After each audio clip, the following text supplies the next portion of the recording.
Today in Beauty Beacons, I'm going to recreate the look of Dame Elizabeth Taylor. Elizabeth Taylor was one of the biggest movie stars in Hollywood's golden era. She started out as a child star and grew out to the peak of her popularity in the 50s and the 60s of the 20th century. Elizabeth is probably remembered the most for her 8 marriages and her excessive love of jewelry, but I think many people also remember her as just being extremely beautiful. I personally think she was extremely beautiful until she passed away in 2011. Elizabeth had gorgeous blue eyes that looked violet in certain light, and she also had double eyelashes, which just means she had just loads and loads of eyelashes. Absolutely gorgeous. So I think she is definitely a great candidate to replicate the look of, and this look has been requested by many people, so let's get started with Elizabeth Taylor's makeup. So I'm going to start by applying my foundation. I'm going to apply it with a brush so that I can really buff it in and get a flawless finish. Then I'm going to go over my dark circles with some concealer, just to get rid of them. And when my base is done, I'm going to powder everything up to set everything in place and make it matte. Okay, so then I decided to go in with a little bit of contour and highlight to make my face shape look a little bit more like Elizabeth's. I look nothing like her at all, but my face shape is just completely wrong. So I'm going to try and make my face a little bit more narrow, and also she has these amazing cheekbones that I'm going to try and simulate a little bit. So I'm going to start with a little bit of a white highlighting powder. It's not shimmery, it's just white. And I'm going to apply this on my cheeks, right underneath my eyes and on top of my cheekbones, to kind of make this area stand out. And by doing this, I'm starting to build up that cheekbone. So just load up that highlight over there. And then I'm also going to apply it on my jawbone. She has a very beautiful bone structure, and mine is a lot less pronounced. So I'm going to highlight a little bit on my jawbone to make that look, again, a little bit more prominent. And then I'm just going to highlight a little bit down my nose and on my chin. So when my highlighting is done, it is time to contour. So the most important thing is those gorgeous cheekbones.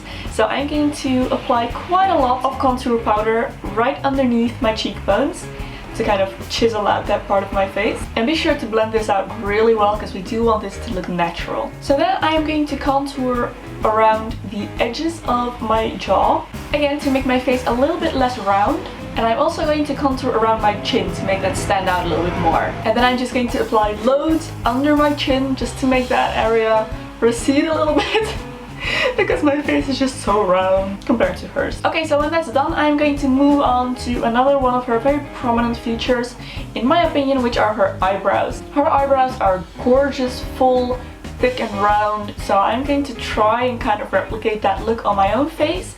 So I'm going to take some dark brown ashy eyeshadow and use that to fill in my eyebrows. And I'm looking at a picture of her for reference when it comes to the shape of my eyebrows.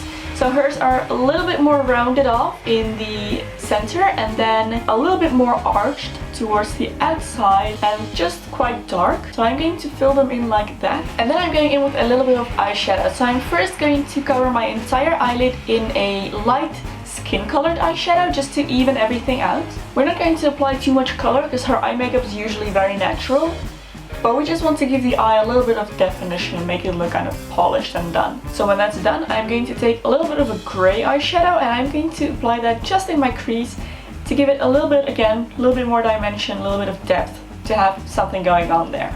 Okay, moving on to the eyeliner. I've noticed in most of her pictures she's wearing quite pronounced eyeliner, quite a heavy rimmed eye look. So I'm going to take a eyeliner pencil and start by lining the top of my lash line.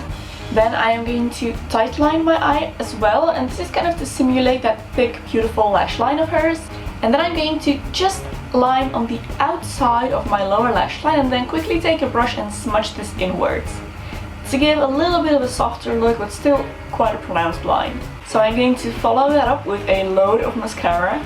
And then I decided to go back in with that little brush and smudge out the top just a little bit to make it look just a little bit less harsh. Okay, so when the eyes are done, I am moving on to the cheeks.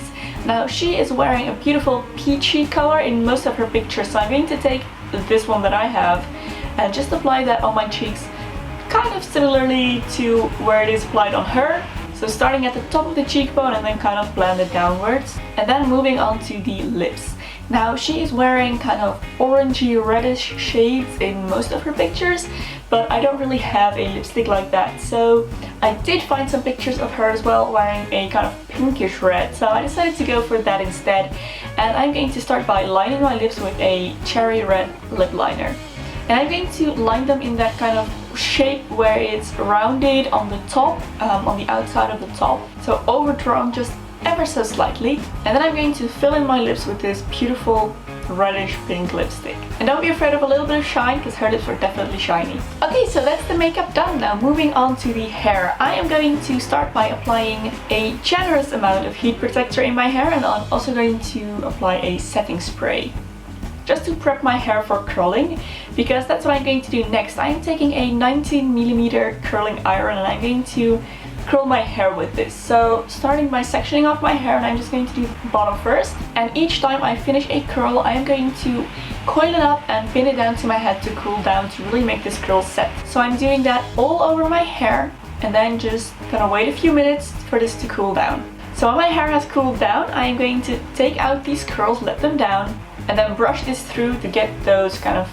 beautiful Hollywood waves. Now Elizabeth Taylor's hair has had many looks, but it was never long. So I am going to take my hair and flip it inwards and then pin it down to the nape of my neck to make it look kind of like a bob, or a longer bob.